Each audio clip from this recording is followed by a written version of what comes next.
Tai dabar pradėsim. Vienas dar yra užrašytas klausimas, aš to jums perskaitysiu. Būtų klausimas, kokia linkme turėtų būti vystoma Lietuvos kariuomenė ir ar nereikėtų Lietuvai požeminių strateginių susisiekimo kelių. Ačiū. Geras, Iranas tą ir padarė. Mes kaip matom, Irano Amerikos bombardavimas de facto, nors visa mūsų žiniasklaida skaito, kad jau viskas subombarduota, bet de facto nieko nesubombarduota. Aš sakyčiau, pirmas dalykas, nes net mano laikais mes skiriam 10% biudžeto mokslui. Tik tai klausimas buvo, reiškia, kad ne tą, ką mokslininkai nori, tą, ką mes prašėm. Ir pavyzdžiui, kada mes tos prieš lėktuvinius pirmus iš švedų gavom, kaip jie, RB-70 buvo tokie lėktuvai, jie dar jau mano laikais buvo atėję, reiškia, dar anksčiau. Tai kelių jiem nebuvo. Tai Lietuvos mokslininkai padarė elementarę, paprastą, pigią raketą kaip taikinį. Tai paskui mes su jais dar kalbėjom, kad iš to taikinio dar galima, vienu žodžiu, grubiai tariant, reikia būtinai iš karinio biudžeto skirti būtent karinio mokslo studijom. Tai yra prognozėm, nuspėjimam. Antras dalykas, aš, pavyzdžiui, žinau, kad Ukrainoje yra pakariavimų su vaikinukui. Ten buvo vienas dronų kopos vadas, kitas buvo ten išminuotojas ir taip toliau. Ir kaip aiškėjo, su jais nieks nekalba. Aišku, suvaime reiškia, kad dėja, aš tą žinau ant savęs. Kada tu grįžti po karo, tai tu toks didelis ekspertas daraisi, reiškia, žinai, ten visi lochai, mes kariavom, reiškia, aš tą žinau, nes aš kaip atvažiavau į Turkmėniją, pas mus pulke buvo 6 afganai. Pulke 5000 žmonių, reiškia. Tai aišku, aš toks kietas jaučiausi, reiškia, dar jaunas ir durnas. Tai jo, bet vis tiek, grubiai tariant, reiškia, savo reikia žinoti lygmenį, nes jeigu jisai buvo dronų kopos vadas, tai jį reikia klausti apie kaip dronas, beje, elementarus pavyzdys, man prieš Enduring Freedom Afganistane operaciją, mane pasikvietė amerikiečiai į Pentagoną vieną. Aš buvau sausumos pajėgų vadu, ir mane susėdau, ten 2 4 žvaigždžių generolai, 3 2 ir 2, jeigu aš neklystu, 3. Tokia greitinė. Biskį nekaip pasijutau, žinai, sako, mes su tavim norim pakalbėti apie Afganistaną, apie tavo patirtį. Ir aš jam labai nuoširdžiai sakau, vyrai, sakau, jūs nepykit, sakau, sąžininkai. Sakau, aš neturiu ko jam apie Afganistaną papasakoti.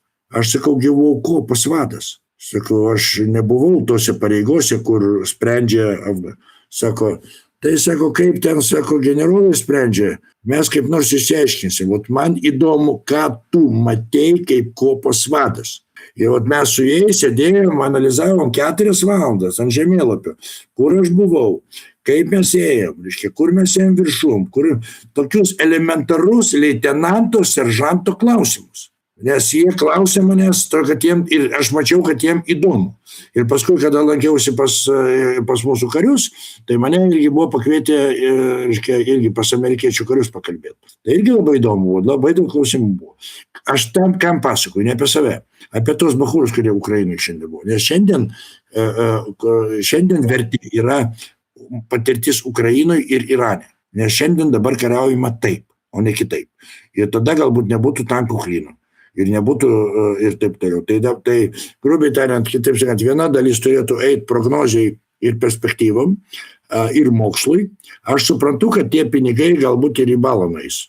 Nes mokslas yra mokslas. Tu gali tikėtis, bet tu neturi garantijų. Tai yra viena kryptis. Antra kryptis, reiškia, kadangi tu turi imti patirtį maksimaliai iš to, kas vyksta, tai dabar iš to bent kas šiandien vyksta, tai reikia koncentruotis į oro gynybą. Prie viso šito ne į galbūt labiau antidroninę gynybą, nes visos Lietuvos patriotais mes neuždengsim, tai tą irgi reikia pripažinti. Tai kitaip sakant, turi būti nustatyti konkretus objektai, kurie turi pradinę, bet iš kitos pusės, aš dabar Širvintų rajone gyvenu, tai aš galiu sakyti, aš ramus, į mane arešnikas tikrai neskris, Širvintos tai nėra ką šaudyti, o jų ten Vilniuje ir Kaune viski problemas. Tai grubiai tariant, oro gynyba tai yra vienas dalykas, antras dalykas, kadangi labai dronai dabar išsibujoja, Tai beje, leidžiu priminti, kad pirmieji antidroniniai ginklai buvo būtent iš Lietuvos atėjo į Ukrainą. Tai yra mūsų mokslininkai padarė. Tai mes nesam tokie bestuburiai, kaip atrodo. Kitą žodį norėjau paminėti. Jo, tai gynyba vienas, toliau radioelektroninė kova yra būtina vystyti dabar, kas nelabai, pavyzdžiui, mano laikais mes neturėjom nieko. Bet ir pinigų nebuvo. Ne todėl, kad nenorėjau, tiesiog nebuvo pinigų. Taip, radioelektroninė kova, ryšio priemonės šiuolaikinės labai yra svarbu, nes jau tada yra tas impulsinis, pavyzdžiui, kada tu su kompiuteriu surinki, paspaudė, sekundės dalis ir nulėkė. Ir jo neperimsi, bet tai ryšio priemonės reikalingos. Toliau šiuolaikiniai ginklai, o apie ką mes kaip tik kalbėjom, apie tuos naujesnius ginklus reikia eiti į priekį. Reikia žiūrėti, ieškoti, kalbėti. Yra beje Lietuvoje toks įdomus veikėjas, akademikas Budrys. Jam jau virš 80 metų. Jisai akademikas yra, jeigu aš neklystu, 4 valstybių. Lietuvoje labai nemylimas, kadangi pasirodo ir Rusijos. Bet aparto jis yra ir Italijos, ir Romos, ir ten dar, vienur toks. Tai aš su juo esu porą kartų kalbėjęs, tai nuo 5 valandų. Tai įdomiai, tai tiesiog pasidalysiu kai kuriais įspūdžiais. O jis kalba, nes žmogus tikrai turi daug ką pasakyti. Tai aš čia sako, gamtosauga, čia ekologija, taip, ekologija, man nelabai įdomu, atvirai kalbant.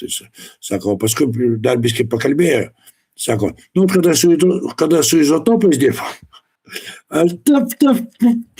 kaip ten ekologija su izotopais. Ir paskui įsikalbėjom, tai kada paaiškėjo, kad jisai dalyvavo labai rimtuose, čia aš turiu, jis dalyvavo labai rimtuose tarybinėse, karinėse, tuose moksliniuose būtent. Tai tokių mums reikia, tai į tai reikia dėti pinigus. Taip, kad aš nežinau, mano manimu, jeigu man šiandien reikėtų spręsti, aš tikrai neičiau tuo keliu, kuriuo einam šiandien. Taip, brigada, taip reikalinga, nes kariuomenė turi būti, galų galiai, jūs turit pasidžiaugti per paradą, pamatę šarvuotę, jeigu norit. Čia taip plius minus, bet tie junginiai vis tiek yra reikalingi, nes jie turi savo užduotis. Bet pagrindas yra radioelektroninė kova, ryšiai, dronai, antidroninės sistemos. Prie viso šito dronai jie turi būti tokie gyvi, nes jie kainuoja kapeikas. Skaičiau, ar Ukrainos ar Irano, neatsimenu, kad droną, rusai panaudojo Ukrainą, jo prisimėjau, kad paleido droną, kuris įėjo per ventiliacinę šachtą ir nuėjo į reaktorių. Tai apie ką mes kalbam? Tai, ir ten dar buvo, kad, reaktoriaus kaina ar 7 milijonai, o to drono 2000. Tai jums atsakymas, kaip reikia vystyti kariuomenę. Ir plus, nepykit, aš visada taip gyvenau. Man pulkovadas, kada tarybiniai kariuomenė, toj blogoj, kaip sako, vieną kartą pasakė, kada daeis tas laikas, kada suprasi, kad viską žinai geriau už kitus, tai laikas rinktis daiktus ir varyti pensiją, nes darysi pavojingas. Tai paklausti yra visada. Ir, sakysim, nepykit visai nekariškai, mokslą reikia finansuoti. Tame tarpe kariuomenės interesais irgi. Ir kariuomenė turi ieškoti pigiausių, geriausių, veiksmingiausių vietų. Kada man pasako, kad Kapčiamiesčio poligonas padės apginti mums Suvalkų koridorių, nežinau, kas tiki. Taip, kad, visi niekas klaust. Gerai? Dabar bus gyvi klausimai. Tatjana būtų eilės tvarka. Jeigu gali dar. Nerijus, gerai, dar 4. Klauskit, ką jau dabar padaryti. Tatjana, įsijunkit kamerą, prašau. Negirdim jūsų. 100 metų. Labas vakaras. Klausimą turiu tokį. Baisu tau gyventi Lietuvoje. Kaip jūs garantuosit, kad mūsų apgins policija ir kariuomenė, rusakalbius ir visus kitus musulmonus, kitų religijų, kitų tautybių, nuo tų, kaip sako, bismigenių, kurie nori visus, pašaudyti vadnikus. Tai apgins mūsų kariuomenė, aš jau neklausiau apie 5 straipsnį NATO, aš klausimu, apgins mūsų kariuomenė, nuo šitų bepračių. Ir, į policiją apgins, bet policija žinau, kad labai trūksta. Ačiū, Tane, labai fantastinis klausimas. Kariuomenė neapgins. Žiūrėkit, aš turiu atsakymą šitą klausimą ir netgi žinau, kaip tą pasiekti. Reikantai galime pasikirti. Nes paskui sakys, atėjo čia išsivylė, reiškia, žiūrėkit, aš visada, kodėl aš, pavyzdžiui, sakau, kad ten, tipo, balsuokit už mane, pavyzdžiui. Tai aš jums dabar nesakau, dabar nieko balsuoti nereikia. Todėl, kad aš skaitau, kada mes renkam žmogų į valdžią, ką aš mačiau Briuselį, tai žmonės turi tiksliai žinot, ne kokią pasifizionomiją, pragerta ar nepragerta. Beje, pavyzdys buvo, kada, reiškia, vienas generolas, reiškia, buvo būtent, reiškia, Amerikos per pilietinį karą, kuris gerdavo viskį po butelį į vakarą. Ir kada jį norėjo perkelti į aukštesnės pareigas, bet jis visada laimėdavo. Tai prezidentui sakė, blin, bet prezidentė jisgi geria, sako, klausyk, sako, jeigu jam viskas padeda taip laimėti, tai gal, sako, po viskį, sako, bonka visiems mūsų generolams nusiųskim. Aš aišku juokauju, čia ne apie viskį kalba. Bet esmė yra tame, kad aš praėjau gana sudėtingą ir ilgą gyvenimą, kur buvo reikalingi sprendimai. Visada. Ir visada jie buvo. Ir rezultatas visada buvo. Ir visada buvo teigiamas. Todėl, jeigu aš sakau, kad aš galvoju, kad aš žinau kaip, tas gali nelabai patikti, kai kam kaip. Bet aš žinau, kaip sutvarkyta rusofobijos klausimą Lietuvoje per pusę metų. Ir apgins ne kariuomenė, ne policija, o galų gale tiesiog reikia vykdyti, mesgi čia apie ką kalbam, apie Lietuvos įstatymus, ne? O už tautinę nesantaikos, kaip ta, kurstymą nėra pas mus baudžiako? Yra. Nors vienas sėdi? Ne. Reiškia, turi pasistengti, kad sėdėtų. Gerai, kol mes tarp draugų papasakosiu, kada tapau sausumos pajėgų vadu Lietuvoje, tai ant mūsų buvo uždėtas vadinama operacijų planavimas. Tai yra visos operacijos buvo būtent ant mano štabo. Reiškia, ir tie pasitarimai tokie, čia mes bendraujam, jeigu tokie pasitarimai dar kiekvieną dieną, tai žinot, nelabai gaunasi. Aš visada prieš. Tai mane ten jokom vadino laiko šis. Tai kodėl? Nes aš, mane akis nesakė, bet vis tiek žinai. Tai aš įvežiau tokią sistemą. Įmam operaciją, daleiskim, gavau užduotį suplanuotą operaciją ir tada įmi laiko ašį ir čia kvadratėliai. Tokia tai data, užduotis gauta, turi būti tas padaryta tokia data tas, tokia data tas, tokia data tas, tokia data. Ir vienu žodžiu, iki eskadrono išvykimo. Gera tokia ašis gaunasi, nes pradžioje atsiranda planas, paskui tas planas gulinsi ant laiko ašies.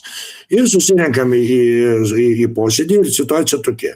Jeigu eina šviesiai žalias, reiškia eina viskas tvarkoj be problemų. Kitaip sakant, nėra apie ką kalbėti, viskas tvarkoj. Jeigu yra tamsiai žalias, reiškia atsakinga, tiesa, kiekvienam konkrečiam kvadratėlį buvo konkreti pavardė. Tai yra ne komitetas, pavardė. Reikantas turi padaryti tada ir tada. Pavyzdžiui, gerai, tegul bus Valdas. Šunės nematė. Jeigu Reikantas netinka, imkim Valdą. Ir labai gerai ėjo. Jeigu yra problemų, kad gali būti nepadaryta laiku, Rūžava. Bet kada pamačiau tamsiai mėlė žalę, tai Reikantas ima visus dokumentus ir pas mane, kitų nereikia, pas mane asmeniškai įkabinti ir jis žino, kad nepraslys, nes kiekvienas punktas bus patikrintas. Paskui bus paspausta ranka ir palinkėta geros tarnybos. Ir vieną kartą užsidegė raudona. Ir ten aš sakau, kodėl raudona? Ten atsistojo majoras ir pradėjo man ten. Aš sakau, kodėl raudona? Čia kažko nepadarėm. Aš sakau, aš tavo sakyčiau, kol raudona. Nedaugai iki šito štabo. Kodėl aš per praeitą pasitarimą nemačiau Rūžavos? Nes jeigu pas tave iškyla problema ir tu iškeli problemą, tai mes čia pat ją sprendžiam, teisingai. O čia raudona. Sakau, todėl, tavo vieta Barbėriškai per 3 dienas. Ir jis iš tavo pareigų išlėkė. Sekančią dieną. Greitai, aš mėgstu viską greitai daryti. Tai suprasi, Tatjana, kodėl tą pasakoju. Aš 3 metus vadovau sausumos pajėgom. 3 metus. Aš nei karto nemačiau raudonos. Per 3 metus. Nei karto. Nes kiekvienas iš čia sėdinčių, jeigu nuo manęs priklauso, žino, kada aš pamatysiu raudoną, tai tas žmogus važiuos į Balbieriškį. Bet Rūžavų atsirado labai daug. Kitaip sakant, žmonės pradėjo galvoti. Nes ne problema, kad yra problema.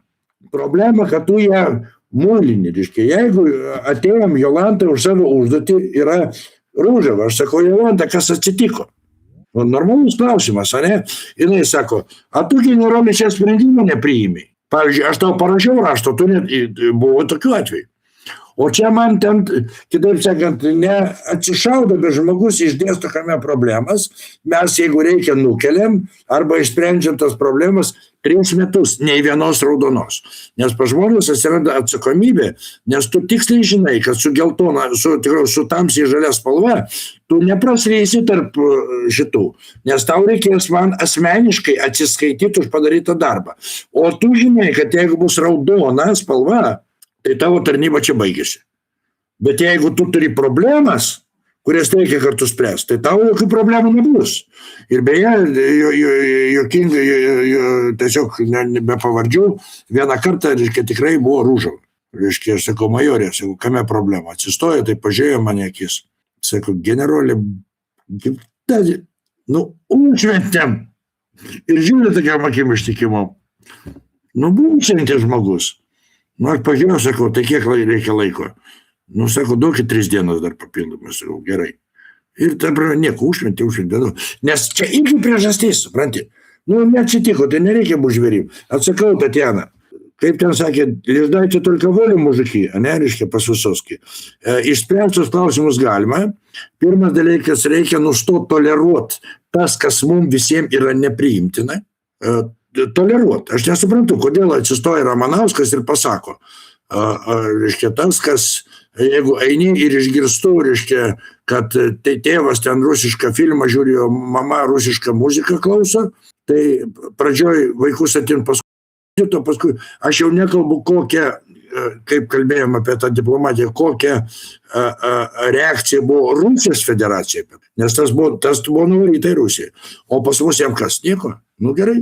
Jeigu Šurajevas, atsiprašau, nesakysiu, ko maitina visus ten šitus ir nieko, tai gerai. Tai reikia pradėti vykdyti įstatymus. O jeigu tu suformuluoji Tatjanai užduoti, kad Nerijų reikia Pangonį, pavyzdžiui, reiškia, už tą, teisiškai. O Tatjana to nedaro, reiškia, Tatjaną reikia pakeisti kitų žmogų. Deja, nepykit, demokratiškai to nepadarysi. Bet žmonės turi žinot, kad yra, žiūrėkit, užvedėt patys, sako, laisvė, žmogaus teisės.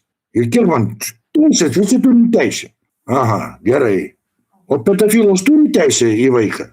Turi. O vaikas, patinka jam ta teisė? Nepatinka. O žmogžudys turi teisę nužudyti? Nes jisai nori, jisai gal ligonis. O vagis pavogt, o prievartautas išprievartaut, tai kaip čia su tom teisėm? Tai tada mano požiūriu klausimas yra labai paprastas. Kas yra žmogaus teisės? Tai žmogaus teisės, laisvas elgesys žmogaus visuotinai sutartų rėmuose. Tai yra, gali sakyti, ką tu nori. Nori dabar gali pasakyti, tu durnas generolė. Čia, nemalonu, bet nieko man neatsitiks nuo to, nereiškia. Arba dar, bet atsiprašau, vogt negalima, 10 Dievo įsakymų paskaitykit ir vat jum rėmai. O toliau būk laisvės, bet tu negalit savo laisvės užtikrinti kito žmogaus nelaisvę arba sąskaitą arba taip toliau. Taip kad, Tatjana, ne policija apgins, žmonės apgins. Kada valdžioj bus tie žmonės, kurie norės, kad Lietuvoj, atsakau, man ne visiems patinka, ką aš pasakiau, kas yra lietuvių tauta, kas žino. O mano naujas išradimas, lietuvių tauta yra Lietuvos piliečiai, kurie gyvena šitoj žemėj, kurie išpažįsta mūsų tikėjimą, mūsų kalbą ir kultūrą, kurie laiko šitą žemę savo tėvynę, o čia labai svarbus tėvynė, ir pasiruošia aukotis vardan tos tėvynės. Nebūtinai ten ant doto kristi, yra Lietuvos piliečiai. Mes labai didžiuojame didžiąją kunigaikštystę. Aš irgi, šiaip mėgstu būti didžiosios kunigaikštystės dalis. Tai o ten, atsiprašau, lietuvių dauguma buvo, tai žemaičiai ten lietuviai. Tai o ten nebuvo gudų, o nebuvo, reiškia, visų, tai, ta prasme, bet juk sugyvenom normaliai. Tai šitoj vietoj taip, aš nenorėčiau Lietuvoje matyti ne mūsų, ne rasės turbūt, o tikėjimo, tradicijų migrantų, todėl kad apie ką kalbėjom, 17 gimsta, 28 miršta ir 40 atvažiuoja, todėl kad tai yra egzistencinė grėsmė mum kaip tautai. Bet normaliai žiūriu apie tai, kad, reiškia, jeigu čia, atsiprašau, aš pažįstu vieną staroviero šeimą, labai daug metų, būtent starovierai. Tai jų šeimos šaknis eina iš kažkur apie 400 metų. Jie turi tą medį, ten pasakoja. Galima paklausti, kad tas iš mūsų didesnis lietuvis. Arba tas Jurijus starovieras, aš jau nekalbu, bet tai taip, jie išpažįsta savo tikėjimą, jie save skaito rusais, jie, reiškia, ten visą kitą, bet jie laisvai kalba lietuviškai, jie laisvai, reiškia, visą kitą, jie pripažįsta mūsų kultūrą, dainuoja mūsų dainas ir taip toliau. Taip, kad klausimas, Tatjana, jūsų svarbus, beje, ne antraeilis toli gražu. Ir aš galiu pasakyti, kad jeigu mes nespręsim tautos vienybės klausimą, čia kaip su partijom, Vygantai, čia kaip su partijom tas pats. Reiškia, jeigu mes norim, reiškia, nugalabyti rusus, kurių ten yra, tai šitą patį, tai jie gali atsakyti, kada ten Idzelis pasakė, kad aš žinau, kad aš pas jau sąrašuosiu. Sakau, nu ateikit, tai su mano patirtim ir mano ginkluotė namuose čia ir pasiliksit. Tai, o kodėl jūs galvojat, kad mes engsim, reiškia, kaip, juk mes patys buvom mažuma. O kaip įdomiai gaunasi, jeigu mes kaip lietuviai paimsim Tarybų sąjungą, tai mesgi buvom mažuma, net labusai kartais. Mažuma buvo. Ir mes turėjom savo teisės, turėjom savo pasus, pase lietuviškai pakalbėti, dainų šventė, šokių šventės, lietuvių kalba, lietuvių mokyklos. Ar nebuvo šitai? Buvo. Tai kodėl dabar mes norim, kad rusis, kuris gyvena Lietuvoje, jisai atsisakyto savo dievų? Nu, nelabai. Tai ta prasme, aš manau, kad tuo labiau, kad nepykit Lietuvoje, bent pagal statistiką mes 80% esam lietuviai. Tai kodėl mes turim engtus 20? Nu, aš to nesuprantu, reiškia, atvirai kalbant. Nes jeigu mes turim įžiebti nacionalinę neapykantą tarpusavį, ir jeigu tu nušausi rusą, o to ruso vaikai, aš pažiūrėjau apie pedofilus ir sakau, blin, ačiū Dievui, neužsirovint tokio kaip aš. Aš tai nelaukčiau teismo. Labai sąžininkai pasakyti, tegul paskui mane sodina. Juk jūs supraskite, kad prievarta nepagimdo taikos. Niekada. Prievarta pagimdo prievartą. Man teko labai įdomus pokalbis su tokiu Sarmalim Raufu Afganistane. Jis buvo madžihedų vadas labai didelis. Nu, ten taip gavosi. Mes iš paryčių paguldėm apie 70 jo karių, o per pietus aš turėjau su juo susitikti ir kalbėti. Kam įdomu, paskui galėsiu ten papasakoti. Paskui beje draugavo. Tai va, nu, ten iš karto supranti, kad skirtingi, bet mes ten su juo pakalbėjom, išsprendėm tus klausimus, nenušovė manęs, kaip matot, va, bet paskui Leningradė mokėsi rusiškai laisvai kalbą, tai mes su juo paskui ir arbatos, ir konjako, ir plovo, taip. Ir jis man, jaunam leitenantui, jisai gal vyresnis buvo, bet nelabai senas, jis man užduoda labai gerą klausimą. Sako, Valdai, o tu man atsakykit tą klausimą. O kas tave į mano valstybę, į mano šalį kvietė? Nu, geras klausimas. O jūs galvojate, leitenantas galvoja, arba seržantas, arba kareivis, kas jį ten kvietė? Atsakysiu, ne. Todėl, kada tu papuolė tą situaciją, žūsta tavo draugai, į tave šaudo tavo, tie, kurie teisūs, de facto. Ir tu nekariauni už Afganistaną, ir už Tarybų sąjungą nekariauni. Tu kariauni už savo draugą, kurį vakar nušovė. Ir tu negalvoji, kad jis gina savo žemę. Taip, įdomi, bet įdomiausia buvo su Sarmalimu, kada mes išsikalbėjom, aš argumentų neturėjom, aš sakau Sarmalim, aš sakau kareivis. Ne, tavo pretenzijų jokių, sakau, tu kareivis, aš kareivis, duos Dievas išgyvensi, arba nušausim vienas kitą. Valstybė tavo problemos. Tai va, tai aš atsakau, tai tą klausimą, čia labai rimtas klausimas, Tatjana, ir reikia kelt pastoviai, bendraminčiai ieškoti, ir tarp jų bendraminčiai ieškoti, ir tarp šitų pusių, nes prievarta niekada niekur nepadarė taikos. Ir jeigu mūsų valstybė, ir mūsų tauta ieškos, ką kur ten nuskriaust ir uždraust, nepykit, aš liudininkas buvau, kada mano brolio pasai buvo lietuvių ir rusų kalba, atsimenat, kas, čia, kad jaunimas vienas susėdęs, bet malonu, kad jaunimas. Tai buvo tarybinis pasas, buvo, parašyta lietuviškai Vytautas Tutkus Vytauto, ir rusiškai, kadangi Tarybų sąjunga, valstybinė kalba turėjo būti rusiškai. Rusiškai irgi buvo parašyta Tutkus Vytautas Vytauto. O aš pasą, kada gavau, mano pase parašė lietuviškai Tutkus Valdas Vytauto, o rusiškai buvo parašyta Tutkus Valdas Vytautovič. Tai koks pasipiktinimas buvo, mes ten šeimoje kalbėjom, ten, šitą, tai jeigu tai nedarysim, tai pats savo. Nu tai va, tai gerai, aš galiu dar valandą kalbėti, nes man lengviausiai, pas mane, kai, nu gerai. Kitko replika, kada mama tėvui parašė, kad jis yra Vladas Savickiai, o ne Vladimir Savickiai, jis irgi labai pikdinosi, jis sako, aš Vladimir. Ne, tai Tatjana, čia jis paskaltas. Nes man parašė ne lietuviškai, man rusiškai būtent parašė su rusina, bet mano jo draugas, kuris yra Petrov, reiškia Andrei Petrov, tai jam pabandė parašyti Andrius Petrovas, jisai pasą ten pat vietoje suplėšė, gabaliukus atidavė ir pasakė, aš anketo rašiau, aš Andrei Petrov. Ir, nu, jeigu taip tarp mūsų kalbant, pasakysiu, kad papasakot, kaip reikia savo tautybę gerbti.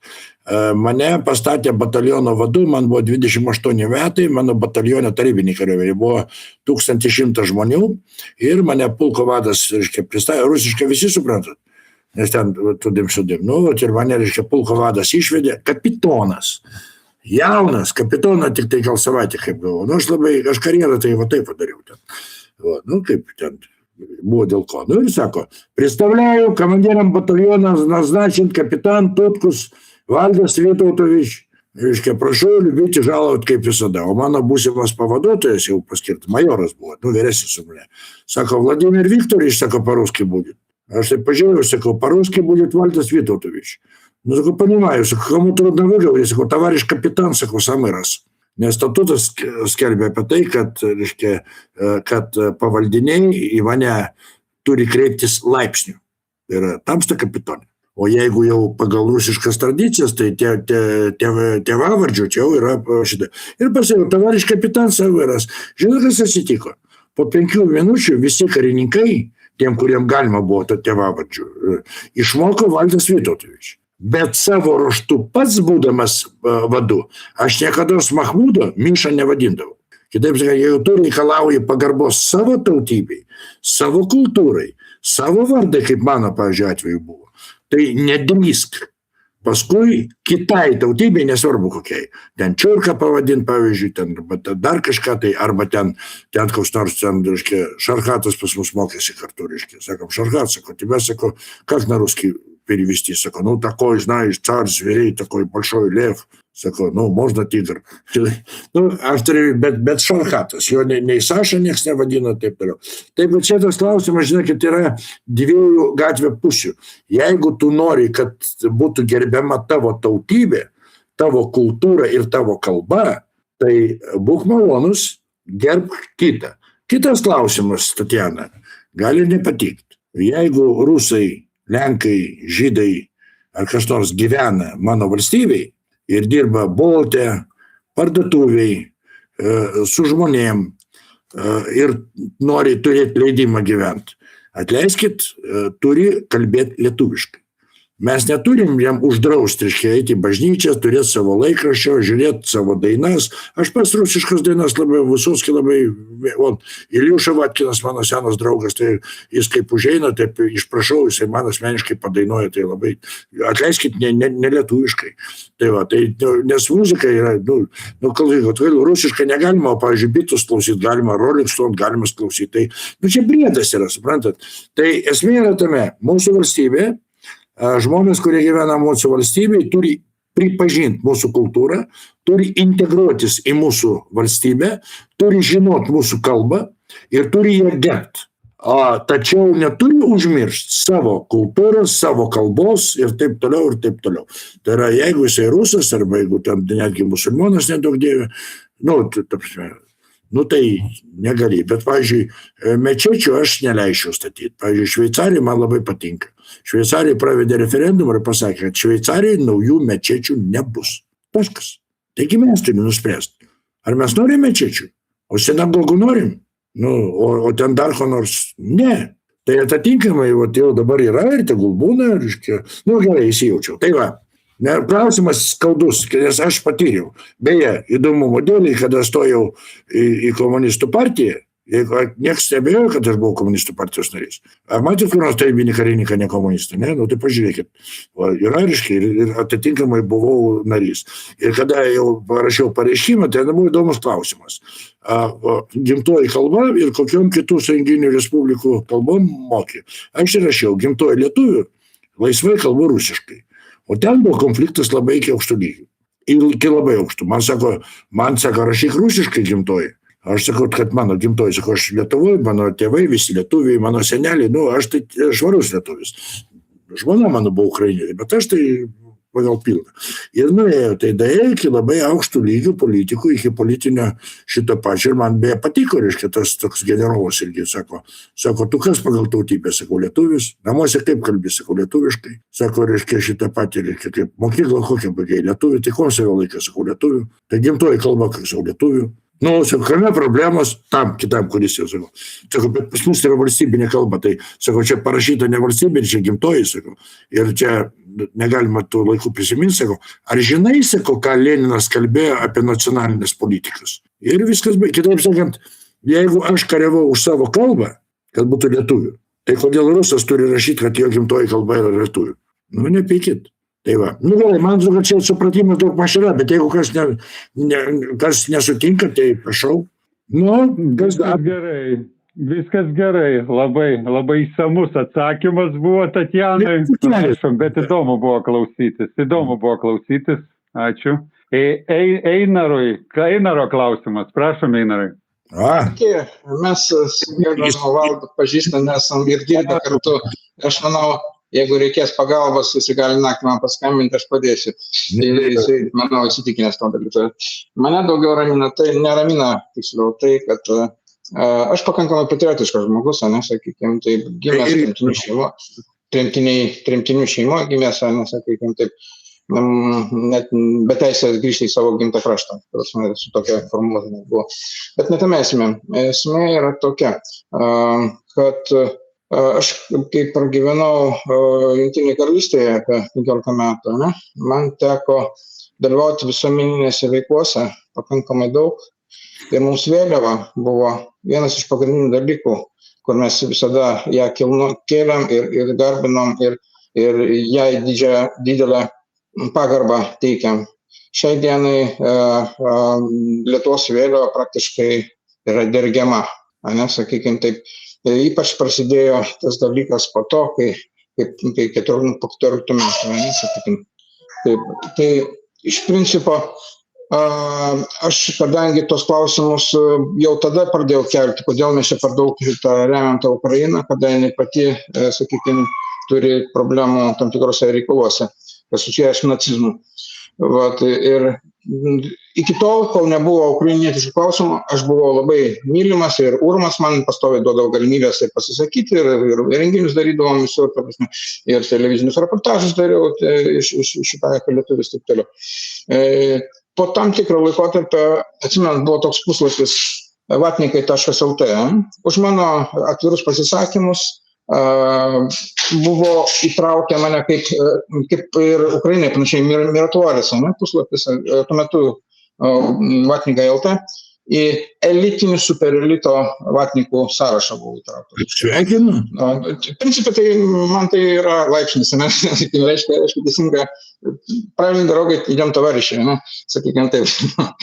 Jokas jokais, bet iš tikrųjų šią dieną aš matau kitą dalyką.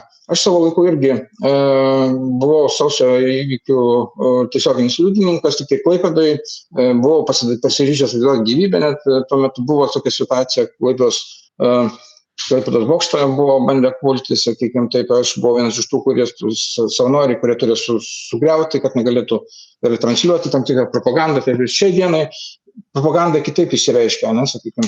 Jinai išsireiškia į tokią pusę, kad praktiškai primena Hitlerio nacizmo pradžios laikus.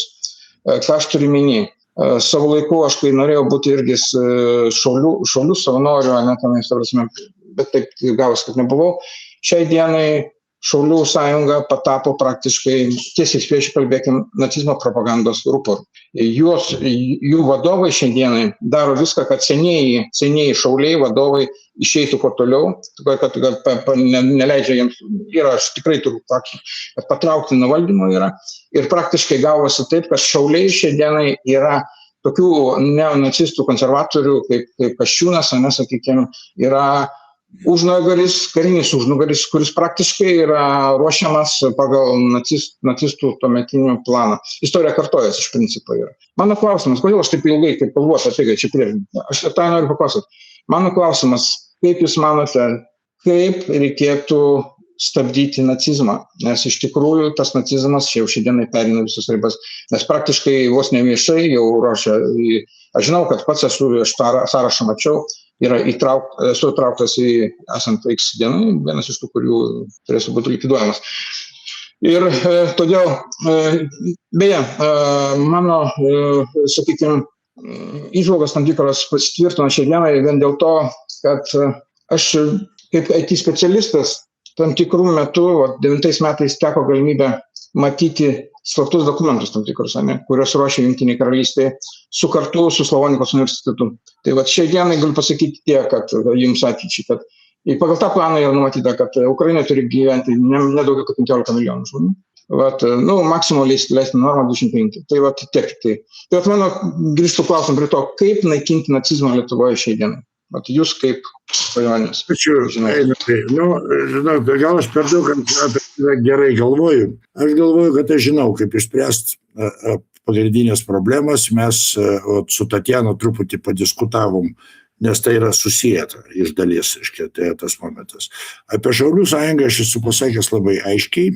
Šios dienos Šaulių sąjunga, beje, apdovanota Šaulių žvaigždės ordino esu, būtent išeivijo Šaulių, ir aš žinau, kad iš senųjų Šaulių labai yra daug žmonių, kurie su manim su didelė pagarba, džiaugsmu kalba ir bendrauja. Nes šiaip be viso kito tai reikia priminti, kad aš esu tos mūsų Lietuvos kariuomenės kūrėjas ir valstybės irgi nuo pirmų dienų.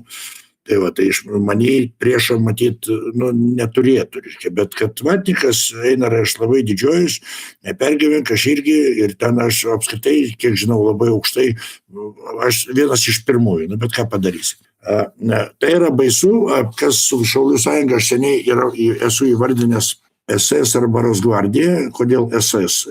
Todėl, kad SS Trečiam reiche buvo partijos kariuomenė.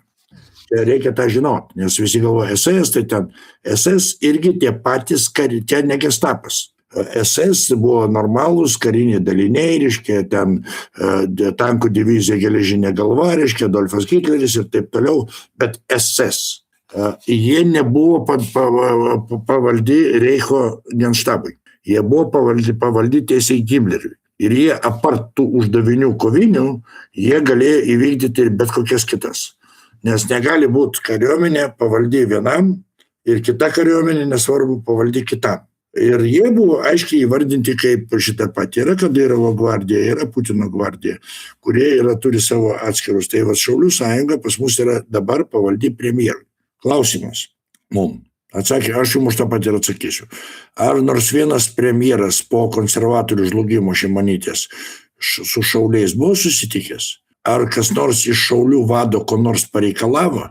Ne. Ar ta pati Ruginienė, ar tas pats, kaip tas Paluckas, ar tas dabar Sinkevičius, visi neturi. O Šauliai šiai dienai, mano žiniom, turi apie 20 000 žmonių. Jų ten auklėjimo, nes aš mačiau kažkokią tai laidą, tai ten tiesiog skaitė ten kažkokią priesaiką ten. Ir ten apie tai, kad žudyti, taip toliau. Paskui finalė sako, o čia jau sako, mes angliškai sakom, kill. Tai pradėkime nuo to, kad jau bent jau ne angliškai kalbėti. Tai yra tragedija. Antras dalykas, tą, ką Einaras sako, tai aš galbūt ne tiek daug žinau, bet turiu labai aiškę nuojautą, kad mūsų valdo būtent Britų spectarnybos, mūsų valstybė. Tuom aš paaiškinu tokį darnų darbą konservatorių, Tėvynės sąjungos, vardan Lietuvos, socialdemokratų ir taip toliau. Visi vieningai balsuoja už visus klausimus, kurie yra svarbus. ir už tą patį kapčiamiestį, ir už tą patį branduolinį ir taip toliau. Deja, rizikuoju praras dalies iš jūsų pagarbą, demokratiškai tokių dalykų einarai nesustabdysi. Tu negali pasakyti fašistui, kad tu žinai, tu gal nefašistuok. Pirmas dalykas, reikia įstatyminę tvarką priverst viešai to nedaryti, tai pirmas dalykas. Ir tam yra įstatymai, tam yra baudžiamieji kodeksai, tam yra, kitaip sakant, bet tą reikia, nepykit, Ramanauską reikia pasodinti. Aš kartais naudoju tą vadinamą trijų valėtų principą. 3 aukos. Gabrielius, Ramanauskas ir Kasčiūnas. Pavyzdžiui, gal ne jie, gal kiti, bet žmonės, kurie yra pavogę milijonus. Palaukit, mes nežinom, kad milijonai pavogti. Mes nežinom, kad 1,5 milijono kainuojantis sklypas už eurą parduotas. Ar mes nežinom, kas disponuoja Igničio akcijom? Jeigu mes nežinom, tai yra kas žino. Tai atitinkamai, matomai, reikia pradėti nuo tų dalykų. Tame tarpe Ramanauskas turi sėsti į kalėjimą. Tada Idzelis, grubiai tariant, prieš pasakydamas tą viešai, 3 kartus pagalvos. Ir nepasakys. Bet jeigu pasakys kompanijų geroj, tai jis paskui Ramanauską turi važiuoti į kalėjimą. Nepykit, Bordo užsidėti pirmie. Tai pirmas dalykas, ką reikia padaryti, tai reikia uždraust reklamuoti ir, grubiai tariant, uždraust tą daryti. Būtent uždraust, atimt teisę. O toliau klausimas labai paprastas. Vaikai pradeda auklėtis vaikų darželį ir pradėti normaliai, nes aš esu bandęs psichologinį poveikį realiai fiziškai pats, aš toks žingeidus buvau. Tai yra, jaunimas pas mus nėra prarastas visas. Ir jį atsukti galima, bet su juo reikia dirbti. Pavyzdys eina, ir tau labai nepatiks. Mano sūnus, kadangi mes, kad atvažiavom į Lietuvą, gyvenam 3 šeimas pas tėvus bute. Brolis su savo žmona ir 2 vaikais, aš su savo žmona ir sūnum ir tėvai. 3 kambarių bute. Bet esmė tame, kad brolio uošvė buvo labai stipriai tikinti. Aš tai tikintis dėl kitų problemų, čia atskiria istorija. Bet jinai iš tų tikinčių vos nedavatka. Ten, ta prasme, vėlgi viskas, kas priklauso. Ir atitinkamai mano brolio dukra irgi buvo tikinti nuo vaikystės. Ir mano sūnus, kadangi su ją labai draugavo, vienam bute, tai jie vienmečiai. Tai jis būdavo niekad gyvenime nenueidavo nepasimeldęs dievuliui, miegot. Jis ten tą brosdėlį pasistato dievulį mano mielas, nemokėjo, bet mano tėveliai, mano mamytė, sveikatai, mano močiutė, mano ruteliai, ten viską pasako ir tada eina miegot. O brosdėlį po pagaliu, tai va. Kodėl aš tą pasakau taip smulkiai? 2 klasėje, kada teko rinktis tarp tikėjimo ir etikos, mūsų šeimoje klausimo nebuvo. Aišku, kad tikėjimas. Sūnus grįžo pirmos tikėjimo pamokos ir pasakė, tėtis, aš daugiau ten neisiu. Tai beje, sūnus šiandien netikintis, jeigu taip įdomumo dėlė. Bet kada pradėjau aiškintis, pasirodo, kad atėjo kažkoks diakonas, jis po 7 metų vaikus ir pradėjo, jūs nusidėjėliai, Dievas neatleis, degsit pragare. Atkalė jam pamoką apie tai, kad jie visi vaikai dar tik tai, nusidėjėliai, kad jie visi degs pragare. Tai baigėsi, nežinau kaip kiti, bet mes su sūnum visą laiką draugai buvom. Atsakymas. Grubiai tariant, 1 uždraust, 2 vykdyti įstatymus, kurie jau yra priimti šiandien. Čia nieko tokio, nėra tokio nedemokratiško. Ir 3 dalykas, reikia sėstis prie švietimo, apie ką kalbėjau. Pagrindas vis dėlto ne kariuomenės švietimas. Ir turim pradėti šviesti Lietuvos pilietį. Vaikas turi norėti mokytis, vaikas turi mokėti tėvynę mylėti, vaikas turi gerbti savo vėliavą. Apie ką tu, pavyzdžiui, pasakei? Pas mane vėliava visada namuose. Tiesa, pas mane ką Bazikarovitis, ką aš, biškai gal pažeidinėjau, o kas liečia Ukrainą, tai esu nekartą pasakęs ir labai viešai, todėl neleidžia. Su Ukraina klausimas labai paprastas. Uždrauskim, kaip to reikalauja Lietuvos vėliavos įstatymas. Čia aš vėl grįžtu, kad nereikia jokių čia diktatūrų, įstatymą vykdykim.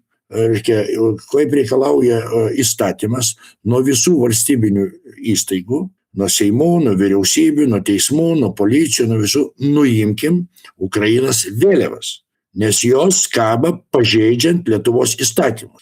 Ir jeigu žmogus, mano kaimynas, myli Ukrainą ir nori pasikabinti ant savo namų Ukrainos vėliavą, prašau, išreikš savo pagarbą, čia gi laisvė tavo. Ir aš manau, kad mes pamatysim, kad Ukrainos vėliavų Lietuvoje nebus. Nes aš pastaruoju metu daug važinėjau, ir Lenkijai buvau, ir Vokietijai buvau, ir dabar Norvegijai buvau. Norvegijai apskritai nė vienos nemačiau. Vienu, ten tiesa, užtat ant parado papai, ten vargštinių daug buvo, bet Ukrainos nė vienos. Va, bet, ta prasme, aš niekur tiek vėliavų nemačiau. Ir mano požiūriu, tai, kad mes negerbiam savo vėliavos, eina ir 100% sutinku. Vėliava, bent jau man kaip kariui, yra šventas dalykas. Jinai eina nuo žodžio vėlės. Tai mūsų protėviai. Ir tu gali, žinai, nežinau, už vėliavos praradimą šiaip ir sušaudyt galim būdavo. Beje, priminsiu, Romos legionuose už to štandarto arba vado praradimą kas 10 nukirzdindavo. Čia apie vėliavą. Tai yra legionas savo simbolius turėjo, ten ne vėliau, tai atsimės simboliai buvo. Tai jeigu legionas mūšį praranda simbolį, tai kas 10 legiono karys nukirzdinamas. Nors jisai nepraradinėjo, tai atsakymas į vėliavas. Tai, bet aš džiaugiuosi, kad tokie žmonės kaip tu yra, mes jeigu mes nežinome, mes su Einaru labai seniai draugaujam, bendraujam, ten, gaila, nepasivarė, man labiau patinka, kad pasivarė, žinai. Bet šiaip tai daugiau tokių žmonių, tai pas mus mažiau problemų būtų Lietuvoje. Nu ką, Vanerijus dar gal pasakyti. Dar 3 klausimėliai. Kentėsi dar 3 klausimėliai. Gerai. Aš jau pasakiau, kad tikrai klausk, aš nepabėgsiu. Jeigu kam nusibodau, gali atsijungti. Taip, klausau, žinoma.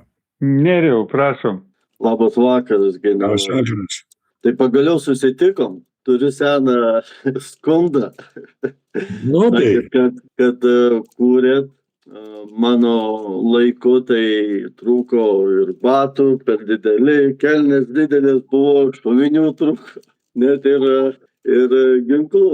Tai, bet čia taip pajuokaujant, tai džiugu, kad šiuo metu mūsų kariuomenė jau nebekelia tų klausimų, aš manau, kad ir net neįsivaizduoja, kokia buvo mūsų pradžia, kai aš tarnavau. O dabar norėčiau rimtai paklausyti. Man tai, sakykime, apie jumis daugiau, ne, kad kas jumis paskatino pasirinkti karinę kelią ir kas labiausiai lėmė, kad tapote generolu. Dar toksai gal papildomas būtų, kad jūs sakėte daug priėmėt sprendimų, gal šiuo metu, sakykime, jūs pakeistumėt kai kurios sprendimus buvusius, sakykime, ir paskutinis ant galo gal ką palinkėtumėt žmonėms. Tai tiek, ačiū. Malonu matyti. Ačiū, Nerijau. Visada faina su žmonėms, su kuriais pradedi kartu, nes vis dėlto, kaip, kartais jau pasijauti, kad jau tampam istoriją. Tai reiškia, kaip toks filmas mažoji išpažintis, atsimenu, sako, kai mes su Petru sėdėjom bunkerį, girdėjau jūsų laikais ir vanduo šlapesnis buvo, ir sniegas ir taip toliau. Ja, pradžia buvo tikrai nelabai, reiškia, aš atsimenu, kaip demonstravom su didžiausiu pasitenkinimu amerikiečiam, kaip mokam galvą plytą sulaužyti. Jis skaitė, kieti, reiškia, vilkai, jo. Nebuvo taip, ir dabar aš niekada nebuvau, niekada nebūsiu prieš karius ir prieš kariuomenę, nes aš nuo 17 metų su antpečiais ir visada sakiau, kad karys, nesvarbu, tas karys yra eilinis karys, ar seržantas, ar karininkas, ar generolas. Visi mes, ačiū Dievui, esam kariai. Vienas. Bet tai yra nedarbas. Tai yra net netarnyba, tai yra gyvenimo būdas. Kitaip, kad tu turi, bent jau man. Yra toks tarybinis filmas, man labai jis patiko, vadinasi Oficerai. Jeigu aš neklystu, 78 metų būtent, nes yra ir paskui, tai ten, šiaip aš jį mačiau 30 kartų ir kiekvieną kartą pasižiūriu su malonumu, bet ten, kada ten Turkistane buvo, ten labai geri žodžiai pasakyti, sako, yra tokia specialybė tėvynę ginti. Ir tuo viskas pasakyta. Čia ir apie Lietuvą, čia ir apie Rusiją, čia ir apie Ameriką, apie Britaniją, tai yra kiekvienos valstybės karys turi ginti savo. Ir aš, pavyzdžiui, to labai didžiavausi. Dabar, jeigu trumpai, tai dėja, reiškia, čia romantikos iš manęs tapimo kariškio didelio nėra. nes kadangi mano tėvas buvo pulkininkas, jis tarybiniai kariuomenės, tai fronte kariavo, tai aš kiek save atsimenu, aš jau 6 metų esu šaudęs iš kulkosvaidžio, 8, jeigu aš neklystu, sėdėjęs tanke, kada važiavau. Ir mano kaip pagrindinis gyvenimas ėjo ir aš pajutau, kad tas man patiko. Ta prasme, aš jaučiau kaifą nuo to kažkokiu tai, pasakyti, kad čia patriotizmas ten, ne, būtent toks gyvenimo būdas. Aš jau 100 kartų visiems sakiau, kad aš gimiau 60 metais, tai yra Tarybų sąjungoje, į kariuomenę jau 78. Ir kad 78 metais, tie, kurie sako, jie, labai nekentė Tarybų sąjungos ir stojo į komunistų partiją, tam, kad griauti iš vidaus, arba į miliciją, arba į kariuomenę, su, neapykanta Tarybų sąjungai, aš jais tiesiog netikiu. Nes mano karta mes išaugom Tarybų sąjungoje ir aš, jeigu atvirai kalbant, galbūt tai turėtų būti gėda, bet pas mane tai buvo, tai aš apie Lietuvos kariuomenę tuo metu tikrai negalvojau, apie laisvą Lietuvą irgi ne. Bet apie karininko kelią aš galvojau nuo pat vaikystės. Ir pas mane nuo vaikystės nebuvo niekada, kad ten būtų kokių. Vaikai mano amžiaus prakeperėjo šoferis, naras, kosmonautas ir taip toliau. Pas mane to nebuvo kelio, aš buvau karininkas visada. Tai va, ir paskui ten važiavau į Taškentą ir taip toliau. Tai toliau, kitaip sakant, tas yra labai svarbu, nes, kaip pasakysim, galbūt vadovavimas kraujyje, nes reikalas tame, kad ko pas mus žmonės retai supranta. Pas mus galvoja, kad vadovavimas yra komandų atidavimas. Priedas, nepykit, nesąmonė. Vadovavimas pirmoji eilė yra suvokimas ir antras dalykas atsakomybės prisėmimas. Tai čia labai didelis skirtumas. Aš sakau, buvau reindžerių vadu, tai kam įdomu, aš galiu paklausyti dainą. Apie mane, mano kariai, mano kopos yra parašę dainą, kur yra žodžiai, kad tavo mundyras, prieš mus nesuteptas, kad žinojom, kad išvesi, tada, kada į tą pusę jau durys atidarytos. Taigi čia ne už gražius žodžius. Nes ėjom kartu ir taip toliau. Tai aš tarnavau visada garbingai. Minčių tokių neturėjau, ir visada jaučiau atsakomybę. Ir ta prasme, ypatingai neatsitiko, nes man pačioj pradžioj karjeroj teko vadovauti kariais kare. Kada tu suvoki, kad tą 110 žmonių, kuriuos tu vedi į reidą, jie tavim tiki. Kada aš prie progos, Nerijau, papasakosiu savo pirmą mūšį, aš kada pasakosiu, vos į kelnes nepridėjau už baimės. Bet man dar baisiau buvo, kada aš suvokiau, kad mano kariai, kuriais aš vadovauju, pamatys, kaip man baisu, ir aš jau jais daugiau niekada nevadovausiu. Ir aš kaip durnelis pradėjau po kulkom laksyti tarp būrių. Taip durniau nepadaryti. Ir čia toks elementas. Bet kada tu papuoli vadovaut žmonėm, kurie tavim pasitikė, jie neturi kito šansų, jie tavim pasitikė. Ir tu atsakai už jų gyvybę, tas, patikėkit, tas, pagimdo tokią atsakomybę. Paskui man antras žingsnis buvo labai svarbus, kada aš papuolau po Afganistano, į Turkmenistaną, į vidurį Karakumų. Ir kur tapau bataliono vadu ruošt karius į Afganistaną. Tai vėl grįžti man to, kad atsakomybė kaip kuvalda, nes aš pats tai grįžęs, 3 kartus sužeistas, 9 draugus praradęs, kopų nesužeistų beveik ir nebuvo. Ir dabar aš ateinu ir atvažiuoju tie pacukai ir aš žinau, kad aš iš pusės metų iš jų turiu padaryti karius, kad jie gyventų. Yra pavardės nesakysiu, bet jeigu norit, galiu pasakyti. Kada aš jau pulkininku buvau Lietuvos kariuomenėje, prie manęs, Maksimui priėjo vienas bachūras, sako, labą dieną, tamsta kapitonė. Sako, prisiminat manęs? 1100 žmonių batalione. Sakau, ne, sakau, tai aš sakau, Jaltanį, sakau, pas jūs batalione buvau. Paspaudė ranką, sakau, ačiū, kad gyvas. Ir mes ir dabar su juo draugaujam, nes ir aš tą suvokimą, kad tu siunti dabar tuos karius į tą pragarą ir kad nuo tavęs priklauso ant kiek. Ir ten palauk nėra, aš nebuvau geras, labai draugiškas. Atsiprašau, pats nemėgojau, bet ir jie nelabai mėgojo. Bet per pusę metų mes padarėm karius ir kaip rezultatą, tame tarpe propagandinio darbo, kuris turbūt neigiamai turėtų būti vertinas, bet aš jūs rašiau tam dalykui. Tai turėjau privilegiją, kad po sezono aš turėjau privilegiją atsirinkti būsimus seržantus savo, kurie lieka ir paskui padės mūsų seržantai ir ruoš kitus. Tai žinokit, problemas buvo. Visi veržys į Afganistaną. Tai čia kita kalba. Tai va. Kitaip sakant, aš visada jaučiau atsakomybę ir skaičiau, kad jeigu tau patikėta, tame tarpe nepykit už gražius žodžius ir tėvų tų karių patikėta. Tai tu ir atsakai. Tai aš taip supratau visą gyvenimo vadovavimą. Nors su Lietuva tai buvo įdomu. Ar kas nors girdėjot, kad aš viešai būčiau iškritikavęs Vytautą Landsbergį? Turbūt ne. Niekada. Pavyzdžiui, Kronkaičio irgi niekada nekritikavau, bet Kronkaitis niekada nekritikavo Andriškevičių. Čia kiti klausimai.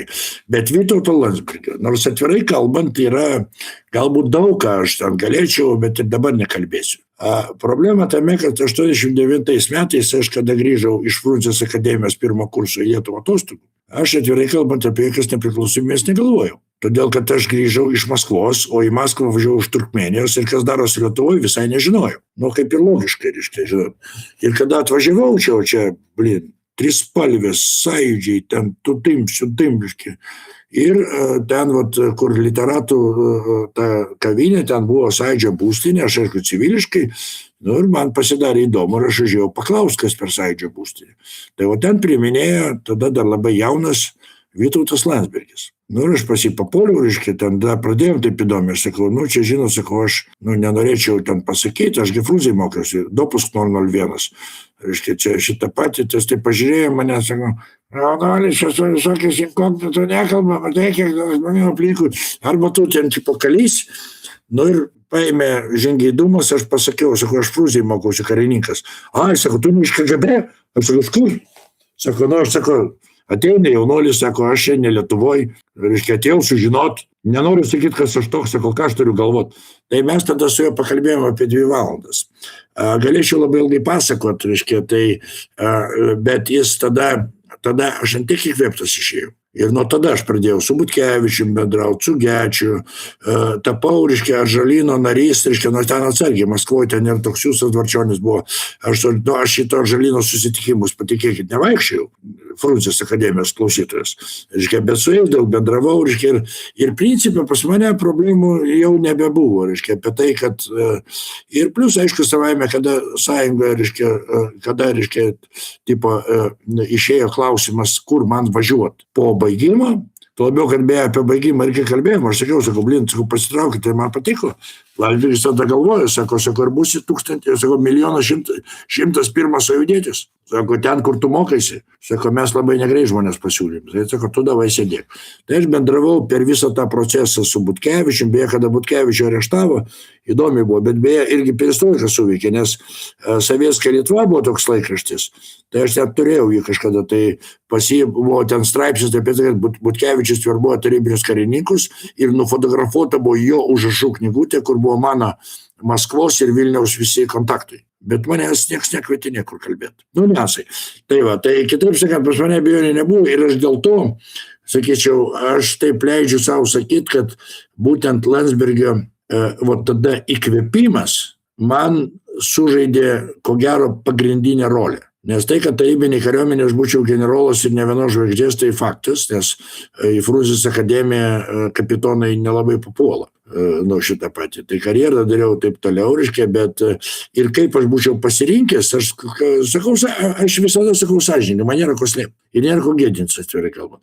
Man sunku pasakyti, nes iš vienos pusės, beje, kada baigiau Frunzės akademiją, reiškia, man pasiūlė į Dušanbę važiuoti pulko vadu.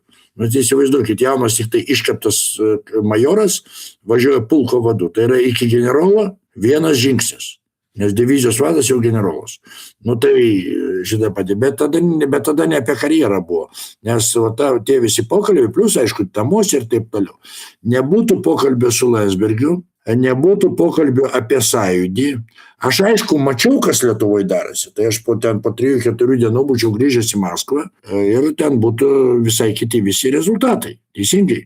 Gal ir neteisingai.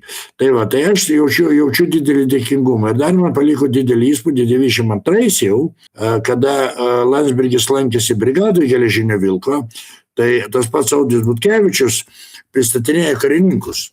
Tai įsivaizduokit, aš pasibuvau 89, o jis į brigadą atėjo 92. Reiškia, mes su juo daugiau nesimatėm. Ir kada Butkevičius, aš turiu drąsiai kalbu, nes gyvų liudininkų yra tiek, pats Landsbergis galų gale. Ir kada jisai eina, sakau, pirmininkė, čia, reiškia, profesorių, čia tas, prie manęs, tai pažiūrėjo, sako, Tutkus. Ranką paspaudė, sako, šito man nereikia pristatinėti, sako, senas sąjūdietis, toliau.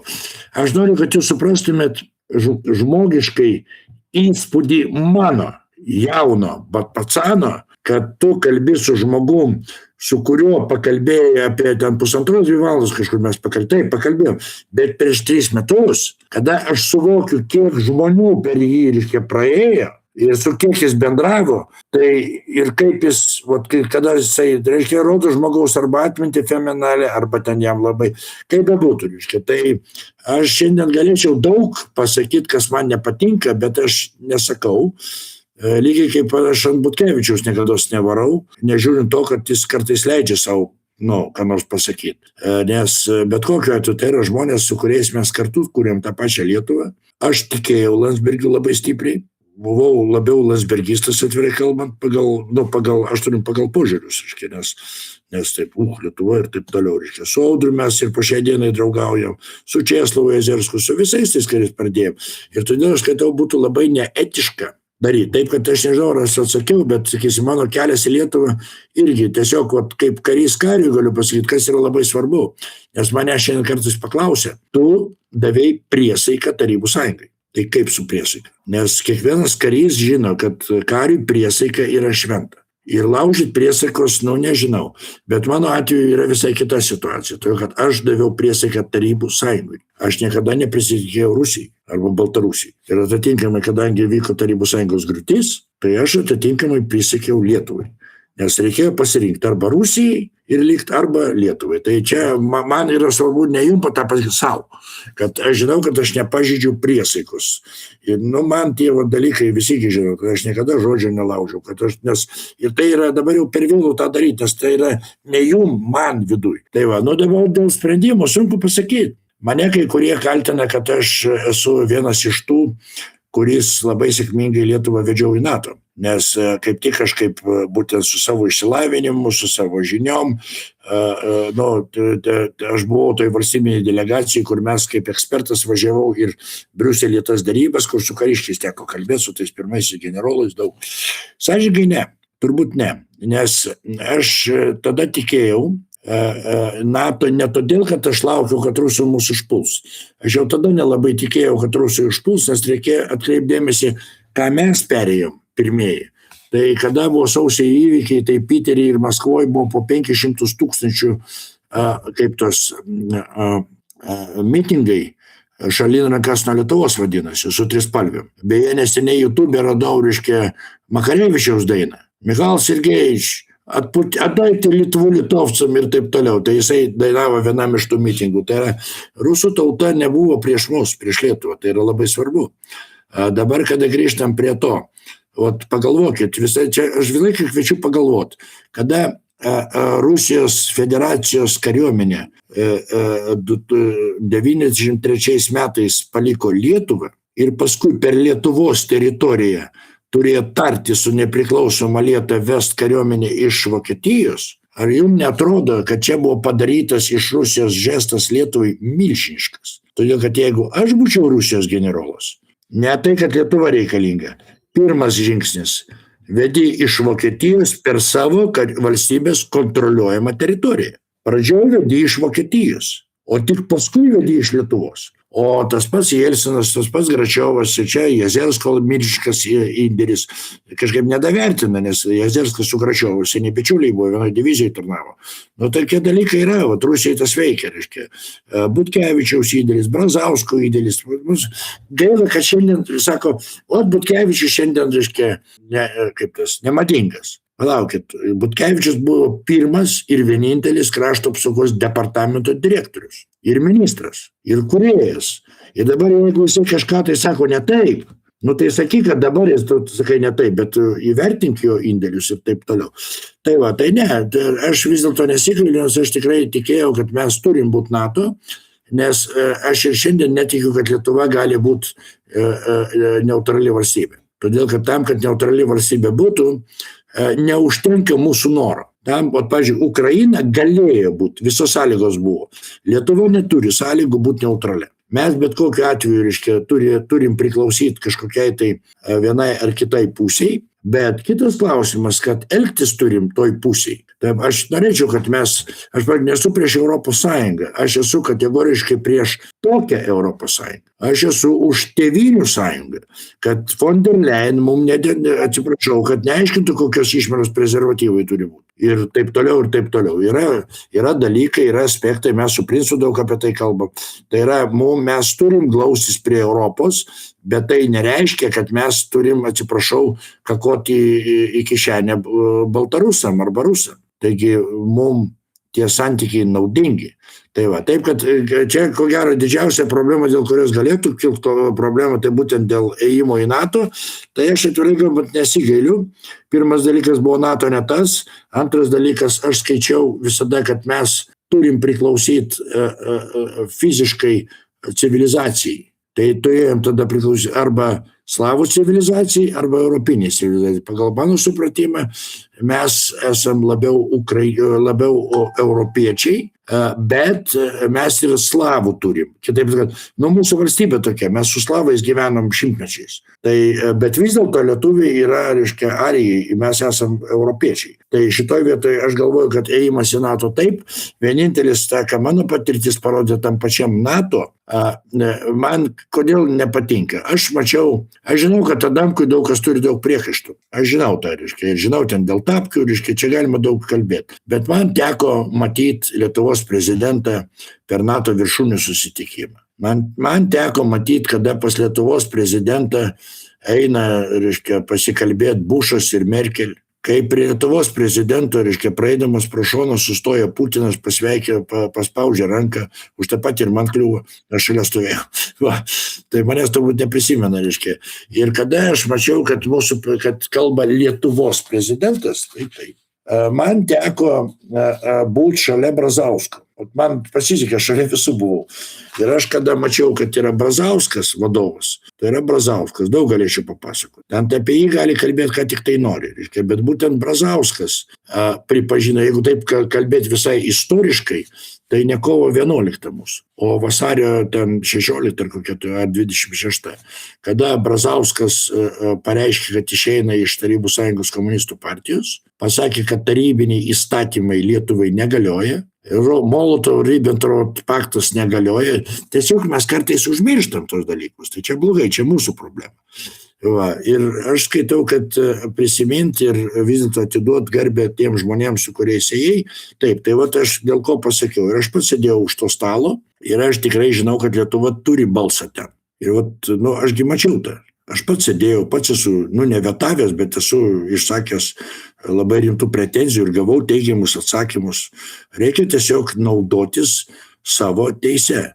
Tam pačiam NATO ir Europos Sąjungo, Europos ne taip daug gražiau, bet NATO yra 3 sprendimo variantai. Vienas variantas, kada valstybė pritarė ir NATO eina kartu su NATO vykto tam operaciją, veiksmus. Tai yra NATO sprendimas. Antras variantas, valstybė pritarė NATO sprendimui, bet atsisako asmeniškai dalyvauti.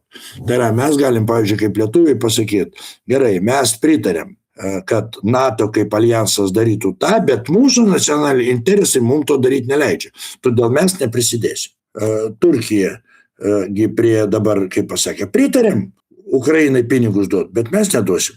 Taip pasakė. O tai yra ir paskutinis variantas, kada tu sakai vetuoju. Tai jau kraštinis variantas. Todėl tam pačiam alijanse yra tas vadinasi decision shaping, tai yra sprendimų parengimo mechanizmas, kada su ta valstybė yra dirbama. Pavyzdžiui, buvo sprendimas NATO, kad NATO neinvestuos pinigų į betoną. Tai yra, nes anksčiau tai buvo. Žiūrėkit, Izoknius 180 milijonų investavo. Nutarė, kad, šiaip neinvestuosiu, bet lietuviam reikia. Manau, matyt, kažkas kažką padarė. Tai va. Ir kada dabar mes sėdėm ir taip, NATO pasakė. Tai aš užduodu klausimą, NATO tai kas? Rūtė, tai jis ne NATO. Jis neturi teisės kalbėti NATO vardu, jeigu jis jam neleista. Sprendimas buvo, kad Lietuvoje reikia. Ne. O kada, atsiprašau, mūsų vadovai Miščiui, atsiprašau, damų simpatiškų, kada į kelnes sisiuką daro, reiškia, kada bijo pasakyti, arba, paimkime mūsų galų gale, Trumpą patys užvedė, žiūrėkit. Reiškia, kada buvo Kalas ir Trumpas, ne Kalas, Haris ir Trumpas, taigi mums visi vienu balsu čiulbėjo, kad Haris, Kojala, atsimenu, su šuniuku laksto, Haris, Trumpas ten viskas, Haris, visi Haris. Ar Haris, tu nesvarbu, vienu žodžiu, Kamala. Laimėjo Trumpas. Ups. Ką pas mus prasidėjo, reikia perlaukti demokratų, reiškia ten mes perlauk. Bam, Trumpas nesuspėjo kažką pasakyti, mes vieninteliai. Trumpas sako, reikia 5%, mes 6. NATO susirinka, sako, Trumpas, Amerika spaudžia, Amerika turi savo svorį, sutikim. Taip. Per 10 metų. Per 10 metų nebus ir Trumpo ir viso kito. Taip, o mes rytoj. Tai kitaip, man tas, kaip pasakius, kada mūsų žmogus, kuris atstovauja valstybę, tai mano manimu, kada ėjo rinkimai, reikėjo patylėti. Nereikia skubėti pasakyti, kas Amerika renka savo prezidentą, ne Lietuvai, teisingai. Pradžioj patylėti, paskui kažkaip tai elgtis normaliai. Jeigu yra valstybės interesai, tai tu gali pasakyti, kad gerai, bet tai yra mano valstybės interesai. Aš galvoju, kad jeigu prezidentas arba ministras arba net ambasadorius NATO užkilus tokiam, aš net nesu tikras atvirai, kad NATO buvo toks klausimas, kad kas nors kalbėjo apie tai, nesu tikras. Todėl, kad per mano 5 metus net minties nebuvo, apskaitai net užuomenų nebuvo apie tai. Tai kodėl dabar staiga taip prirūpo? Aš bijau, kad kas nors leptelėjo, koks Trumpas ar koks Riutė, o mes iš karto. Norit 5%, o mes 10 duosim. Reiškia, kas mūsų prašė? Dabar jau Iranas jau mūsų karas, ne? O ką Lietuva Irane, o Taivanas irgi mūsų, taigi sakė anksčiau, jeigu reikės, tai Taivaną karius pasiūsim. Dar kada klausau, tai man toks jausmas, kad kodėl mūsų valdžia nori mūsų būtinai įkišti karinį konfliktą, jeigu ne čia, tai svetur, tai yra pirmas klausimas, kodėl nenori sudaryti galimybės mūsų verslų normaliai gyventi, antras klausimas. Ir trečias klausimas, kodėl mes neinam tuo keliu, kuris yra savitas mums, savo protėvių keliu. Trečias. Tai va. Tai nežinau, Nerijau, ar gerai atsakiau, bet jeigu ką, tu man gali visada asmeniškai paskambinti. Gerai, dėkoju Jums už atsakymą, tai tikrai. Aš tik tai paskutinį klausiau, kad palinkėti ir kariškiams generolas buvęs vis tiek. Tai va, dėkui, ačiū tikrai, sėkmės Jums. Dėkui, kariškiam palinkėjimas vienas, neužmirškim, kad mes kariškiai. Kad mūsų užduotis, esant reikalui aukotis vardan Lietuvos žmonių, yra tokia profesija – ginti savo žmonės. Bet kariuomenė yra pirmoji eilėje tam, kad karo nebūtų. Ne tam, kad žūt yra labai paprasta. Išsaugoti ir būtų. Ir kitas dalykas, man karininko garbė visada buvo labai svarbu. Aš skaitau, kad per savo visą gyvenimą aš ją garbingai pranešiau. Aš didžiuojuosi keliais dalykais. Aš niekada nebuvau nieko susijęs, net kvapų nebuvo su korupcija. Ta visi žino, kas ir tarnavo, ir netarnavo. Aš niekada nesu pažeidęs savo garbės žodžio. Jį labai skupiai dalinu ir aš to labai didžiuojuosi. Ir aš skaitau, kad tai aš darau todėl, kad aš esu karininkas iš širdies, karys. Tai kariam aš noriu palinkėti vieno, tarnauti savo tėvynį. Savo tėvynį. Tai vienas dalykas. O žmonėm Lietuvos noriu labai paprastai pasakyti. Nustokim bijot. Nustokim kalbėti, kad mes nieko netikim. Nes aš dabar daug važinėju. Tai tuo netiki, tuo ir kitaip. Aš suprantu, kad žmonės nusivylė. Bet jeigu tu nebandysi, tai skaityk negyvenai. Geriau galėtis to, ko pabandėjai, negu to, ko nepadarėjai. Tai yra pirmas dalykas. Ir antras dalykas, jeigu aš dabar, ar Sokratas, ar neatsimenu, bet vienas iš tų filosofų yra labai gerai pasakęs. Tai Lietuvos žmonėm noriu perduoti. Tas, kas nesidomi politika, yra idiotas. Čia ne mano žodžiai, čia to Sokrato, man atrodo. Todėl, kad jeigu tu nesidomi politika, politika ateina į tavo namus. Tai jeigu mūsų politikai dabar provokuoja karo ateimą į Lietuvą, jeigu mūsų politikai provokuoja ekonominius santykius blogus, nes prisiminkim, Lietuva visada didžiavomis, kad mes esam tiltas, o tranzitas yra, dirbau geležinkelis, čia pinigai, kurie krenta, mūsų pinigai. Ir jeigu mes viską tą darome, mes sakom, tai nuo mūsų nepriklauso. Tai reiškia, politika ateina. Žmonės bėga. Vieni bėga nuo rusų, kiti bėga nuo lietuvių, nuo Šaulių sąjungos, nuo Kasčiūnų, nuo visokių kitokių. Nepykit, aš sakau, 3 kartus sužeistas, aš mačiau tą mirtį, reiškia, ne kartą. Ir manęs Kasčiūnas neišgąsdins, nes jeigu pamatysiu, kad atėjo mano toks likimas, reiškia, reiškia taip lemta. Bet turbūt ne vieną ir su savim nusinešiu. Bet juk ne visi yra kariavę, teisingai. Ne visi, kaip Nerijus, yra tarnavęs. Ne visi yra su kariuomenė. Tai vat Lietuvos žmonėms noriu palinkėti prisiminti savo protėvius, prisiminti, kad mes čia negražu žodžiai, mes didi tauta, mes didžioji kunigaikštystė, čia, ne teritorijai, o čia. Ir mes turim gerbti savo tautą. Ir jeigu mes patys nedarysim savo gyvenimo laimingų, bent jau normalių, tai už mus nieks neteisė nepadarys. Kodėl amerikietis turi ateiti žūti už lietuvį, arba vokietis, arba lenkas, arba dar kas nors. Ne, taip kad va. Tai kaip... Ačiū. Jolantos klausimas dabar būtų. Jolanta, pirmin. Aš jau galvoju, kada Jolanta ką nors gero paklaus? Gerbiamas generolė, tai dabar pradėsiu nuo to, kad pirmiausia noriu padėkoti už jūsų nuoširdumą, atvirumą ir tikrai labai malonu jūsų klausyti. Aš manau, kad jūs jau perspjovėt visus mūsų svečius pagal bendravimo laiką, tai yra jėga. Bet klausimas būtų, nežinau, ar jūs drįsit atsakyti dėl dabartinio generolo Raimundo Vaikšnoro. Kada jisai pasisako oficialiuose interviu, jisai labai arogantiškas, su paprastai žmonėms, jis labai chamiškai elgėsi, kai gatvės chuliganas, jisai negeneroliškas. Ir aš manau, žmonės tą jaučia, tiesiog negerbė savo tautos žmonių. Lietuvos generolas. Aišku, jisai paskirtas tik nuo 24, bet man kada jūs turite tokią pagarbą visos Lietuvos, tai bet man ir norisi paklausti dėl šito generolo. O antra dalis būtų tokia. Dabar grįžkim dėl to 137 straipsnio, kurį nori panaikinti, ir auksinis šaukštas, Seimo pirmininkas Juozas Olekas, taip žmonės įvadina auksiniu šaukštu. Žinau. Taip, ar tai nebus ta pati pradžia, kad kaip įkiši koją tarp durų, prasidės ir kitų konstitucijos pamatinių nuostatų ne tik atkeitimas, bet ir naikinimas. Mesgi turim begalę pavyzdžių. Ačiū. Ačiū, Jolanta, fantastiška. Šiaip dėl to, kad ten visus apjauti, čiagi ne varžybos, tiesiog turim pakalbėti ir aš labai džiaugiuosi, kad jūs turit kantrybės ir klausot. Dabar galbūt per kelis, momentus, kas liečia Vaišnorą. Jis buvo labai geras brigados vadas, aš jį pažinojau. Jis su kariais ten buvo ten palaukus, pats ten vieną žiūriu, tikrai fantastinis brigados vadas. Kas liečia jį kaip kariuomenės vadą, aš čia ne tai, kad aš neišdrįsiu, bet yra, kaip ašgi sakiau, ašgi karininkas. Žiūrėkit, generolas Kronkaitis, jis iš Amerikos atvažiavo. Ir kaip jūs suprantate, jisai turėjo tam tikrų rezervacijų žiūrėdamas į generolą Andriškevičių, kuris pagal Kronkaičio logiką buvo tas sovietinis karininkas. Ir jie labai nesutarė.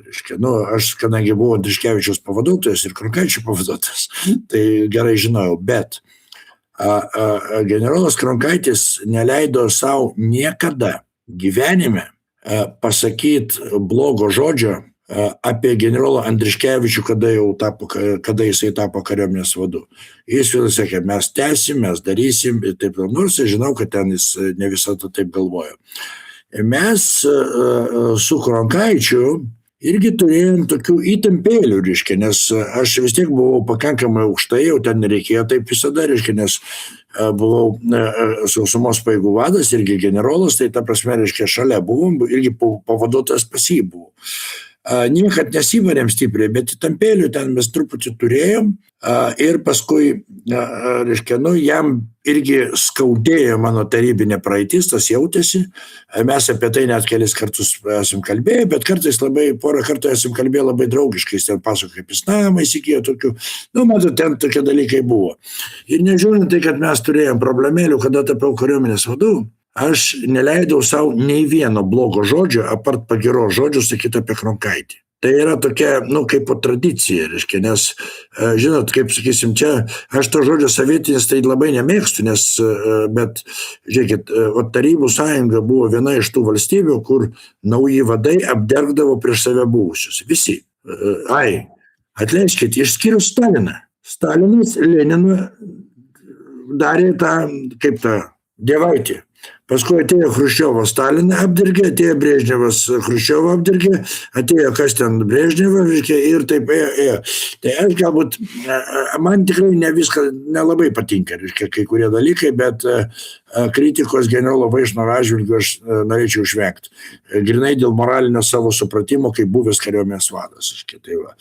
Dėl Oleko ir dėl to, tai šiaip, kadangi aš visada sakau tiesą, bėda tame, kad tas auksinis šaukštas jam prilipo, bet jis ten ne prie ko.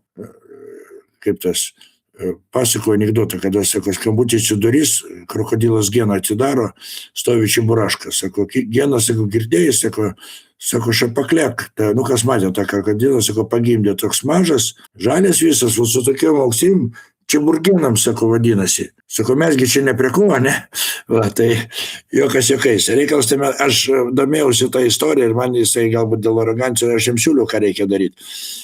Leidžiu savo priminti. Tada pirmavo pagal reitingus nešė visus liberalai. Ir jų Masiulis buvo pirmose reitinguose ir taip toliau. Antroji vietoj buvo socdemai. Aš gerai tai atsimenu, nes tas sakiau. O konservatoriai ėjo vos 4%. Kaip vieną kartą buvo, kad į vieną liftą sutilpdavo. Ir buvo labai sudėtinga situacija. Ir staiga pas Masiulį atsirado dėžutė ir liberalai nuvarė į apačią. Olekas atsirado su auksiniais šaukštais, o aš įdomu modelį, aš kad čia ne prie ko tai taip, nes aš jau seniai netarnavau, bet ten buvau pas draugus nuėjęs ir paklausęs. Ten situacija buvo labai paprasta. Buvo pirkimas visos įrangos kartu, tai yra, ir paskui tada kaina buvo, konkurso kaina buvo visa, su visa virtuvės įranga, su viskuo, milijonus daleiskim. Ir paskui, kada išmėtė, ten tiesiog išmėtė, taip gavosi. Ir aš jam siūliau, kad ką reikėtų padaryti. Jisai, kitaip, kad katalikas iš ten nepaturėjo, aš beveik įsitikinęs. Aš galiu pasakyti, aš dėl Žuko praktiškai garantuoti, kad jis tikrai niekada nieko nepaturėjo į kišenę. Dėl Kronkaičio tai apskritai, net abejonių nėra, kad niekada, Andriškevičius neturėjo iš kur paimti, už save garantuotas, nesvarbu, kaip ten bebūtų. Tai va, aš jums leidus paliksiu Vaišnoro. Bet aš daug pasakiau, kaip kariuomenė reikėtų tvarkyti, kaip su kariuomenės visais šitais dalykais ir visą. O antras dalykas, gal pas jį nebuvo tokių vadų, kaip pas mane. Nes tie patys toj pačioj tarybiniai kariuomenė, aš turėjau labai labai gerus vadus. Ir man sakė, kad jeigu aš taip esu paruošęs, kad jeigu aš tapau generolu ir kariuomenės vadu, tai dėl tos priežasties aš tikrai nepasidariau protingesnis ir gebesnis už didžiąją daugumą savo pavaldinių. Tai yra, kaip pasakius, taip, laipsnis parodo kompetenciją, aš kadau, kad aš turėjau kompetencijos, bet kada praeinu per savo gyvenimą, pas mane buvo tiek sutapimų. Ir Afganistane, kopas vadų gavau taip. Pas Landsbergį, jeigu būčiau nepapulęs tada 28 metais, irgi nežinia. Jeigu Adamkus nebūtų atvažiavęs į mokymus, kada amerikiečiai mane ten išgyrė, aš ten buvau, tai Baltic Challenge, jisai pamatė, grįžo, sako, mačiau sekantį kariuomenės vadą per mokymus. Kažkaip iškart supratau ką. Tai žinote, aš nenoriu viską tu pasakot, bet daug sukrenta. Ir aš galėčiau netgi šiandien įvardinti krūvą jaunų generolų, kad tą patį Stankevičių, pavyzdžiui, gerai pažįstu, ten dar kai kurių yra, vienų galėčiau įvardinti, kurie yra tikrai gabus ir geri generolai. Bet jeigu taip atsitiko, kad pastatė, tai, nereikia tapti, gal tėvai taip mokė, gal vadai reiškia, generolas iš tavęs nepadaro geresnio. Jis tiesiog suteikė tau daugiau atsakomybės. Ir, pavyzdžiui, niekada nevažinėjau galinį sėdinį, būdamas kariuomenės vadu. Apart tada, kada reikia pagal protokolą. Visada sėdėjau priekyje. Man įdomiau, aš važiuoju su vairuotoju kalbasi, o ten sėdi ten, taip toliau.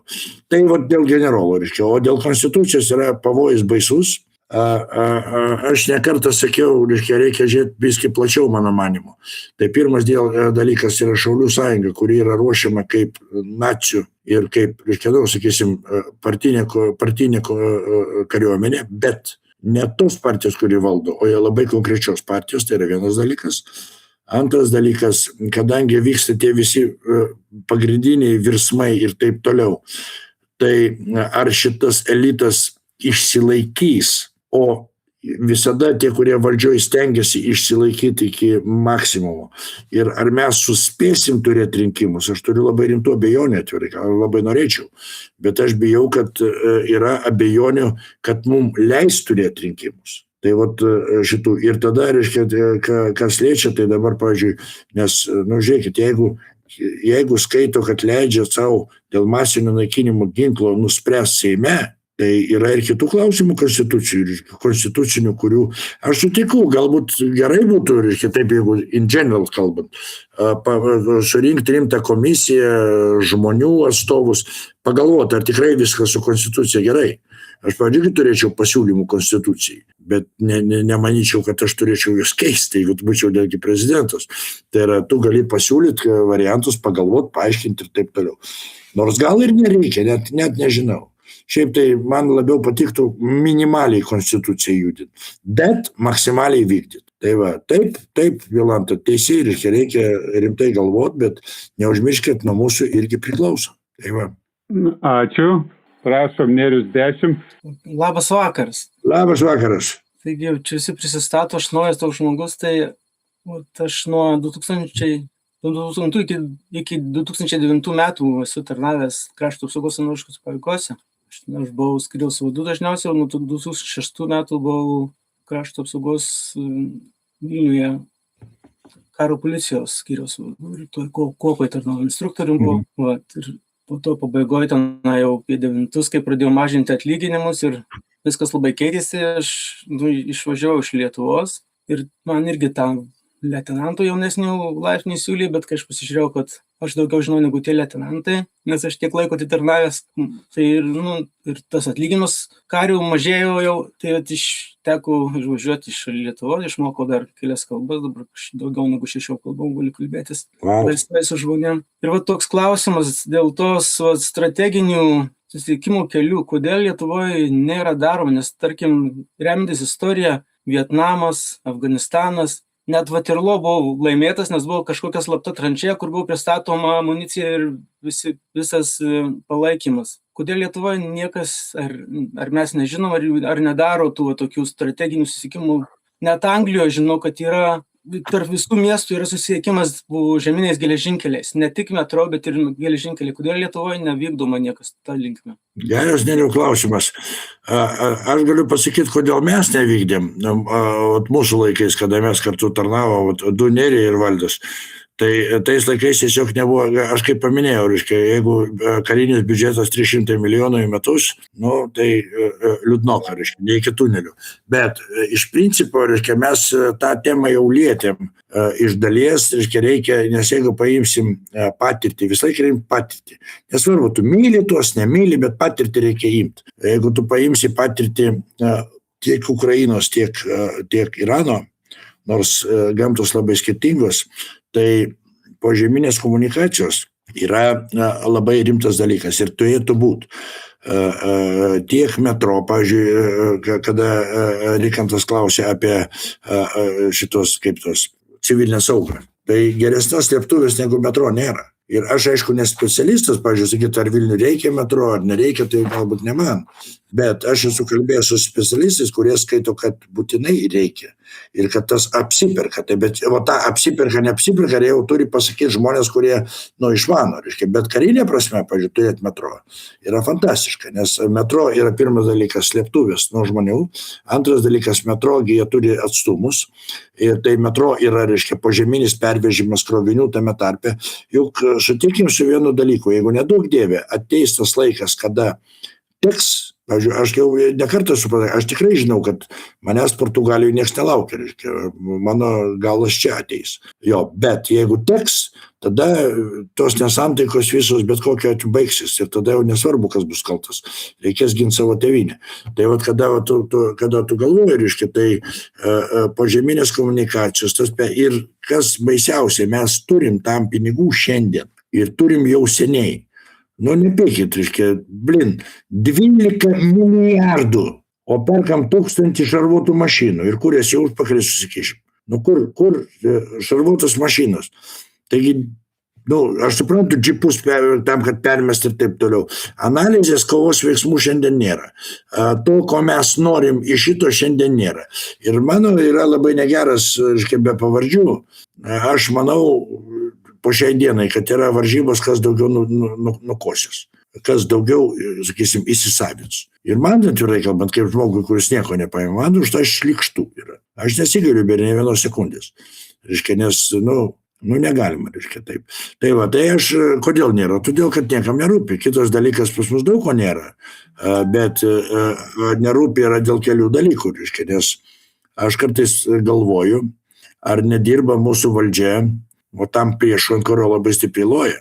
Kada pasižiūri, kokie sprendimai įpriimti Lietuvoje ir galvoji, kas iš to laimi. Buvo filmas toks Cambridge penketukas, turbūt teko girdėti, kada KGB, penki žymiausi tarybiniai agentai Britanijoje dirbo. Tai tokie antisoviečiai buvo, pasirodo. O paskui paaiškėja pati vieni iš stipriausių agentų. Tai yra,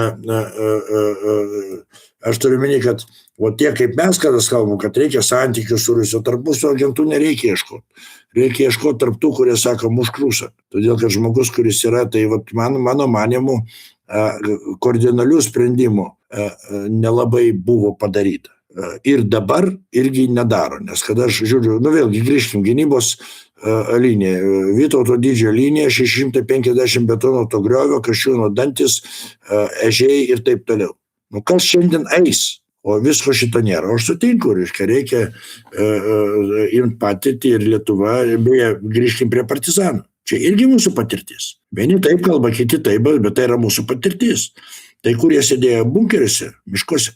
Tai dabar, aišku, bunkeriuose nepasėdėsi, bet pažeminės komunikacijos taip, sakyčiau, mano manimu, mes jokiai gynybai nesiruošėm. Mano manimu, mes sėkmingai plaunam pinigus.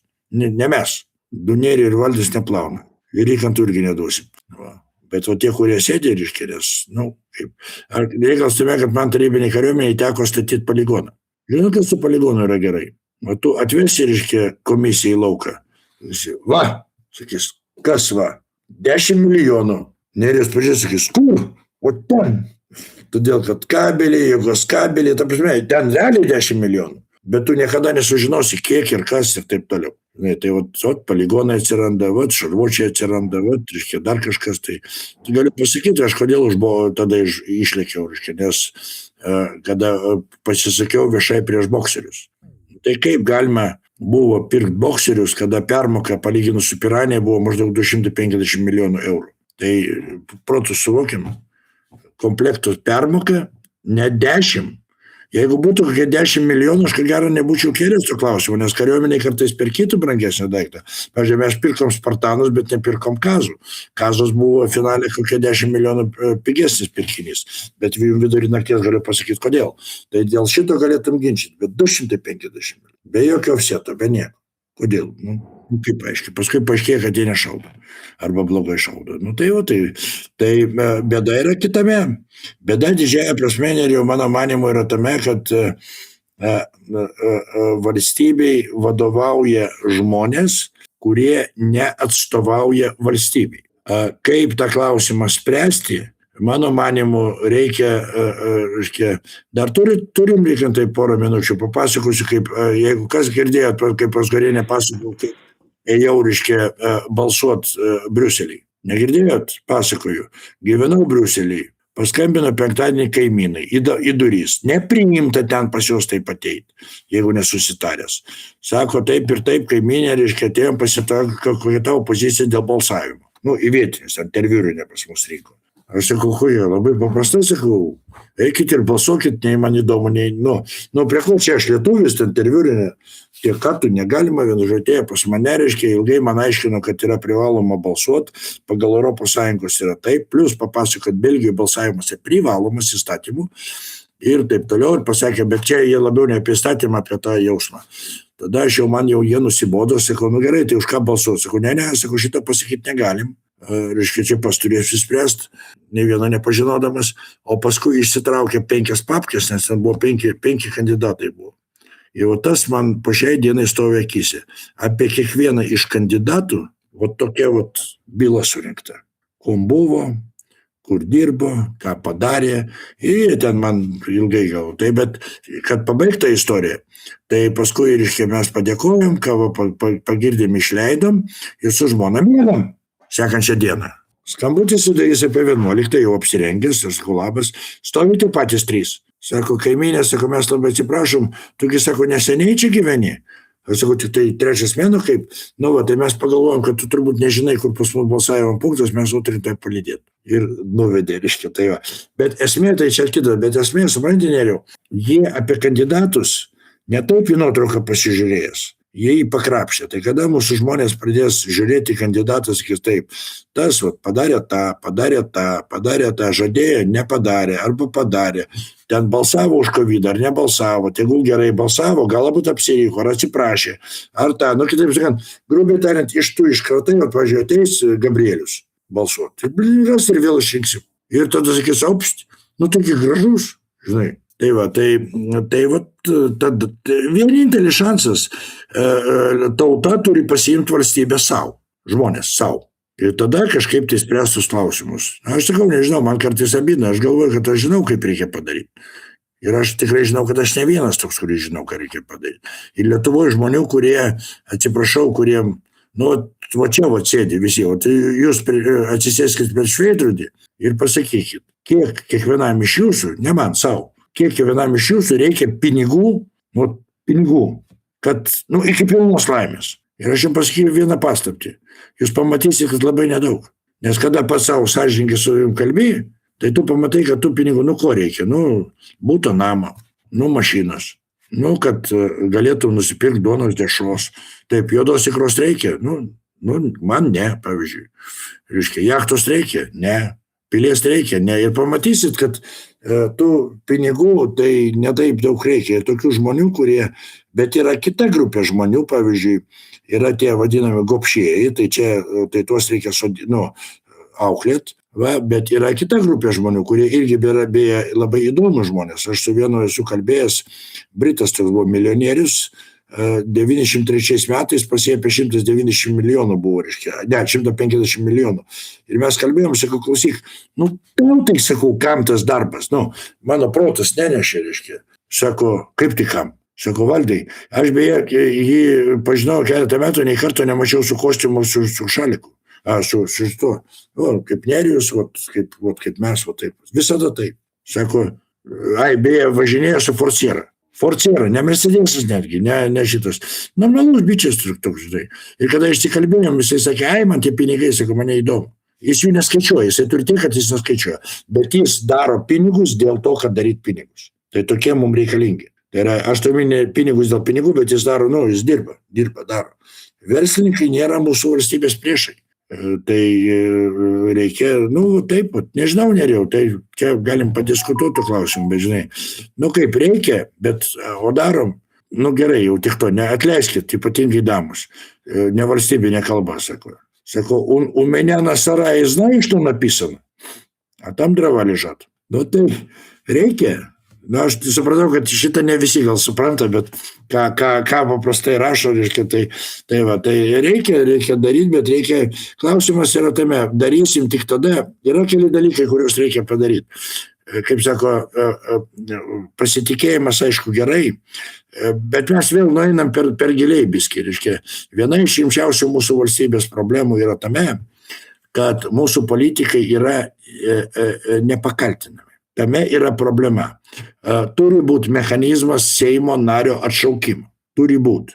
Dabar, kada Seimo narys, kaip čia mano nuomonė asmeninė, jeigu išrinktas pagal sąrašą, jeigu jisai palieka savo partiją arba frakciją, jis turi dėti mandatą. Nes ne Valdą Tutkų išrinko. Išrinko jo partiją, arba partija, kurios yra, balsavo tai už partiją, o Tutkus nachaliavo, reiškia, iššoko daleiskim. O jeigu Rikantai išrinko vienmandatiniai, tada kitos teisės. Tai tie dalykai, bet atšaukimas turi būti, atsakingumas turi būti ir tas yra padaroma. Tik reikia norėti. Todėl, kad klausimas irgi paprastas. Kada, kol eini, reiškia, brat, matėt kas nors filmą tokį rusišką? Ten atsimeni, kad taksistas, reiškia, važiavo. Sako, rinkimuose dalyvauja, žiūri, veidas kaip veidas, bandyti kryščiai, jau televizorių netelpa. Tai tame yra daug tiesos, nes kada žmogus ateina prie valdžios, jis pradeda galvoti, kaip ten pasilikti. Čia psichologija žmogaus. Ir tada jam prasideda kalbėti, oi, blin, o tai kaip čia taip atšaukti? Ne, gal nelabai gerai. Tai todėl reikia pabandyti, kažkaip tai suformuluoti taip, kad asmenį, aš netikiu į kolektyvinę atsakomybę. NATO visi kritikuoja, tu žinot, kaip NATO apibrėžė arklį? Atsiprašau, kupranugarį. Nežinot, kupranugaris pasirodo, tai yra arklys, kurį padarė komitetas, taikydamas kompromisų metodą. Gavosi kupranugaris.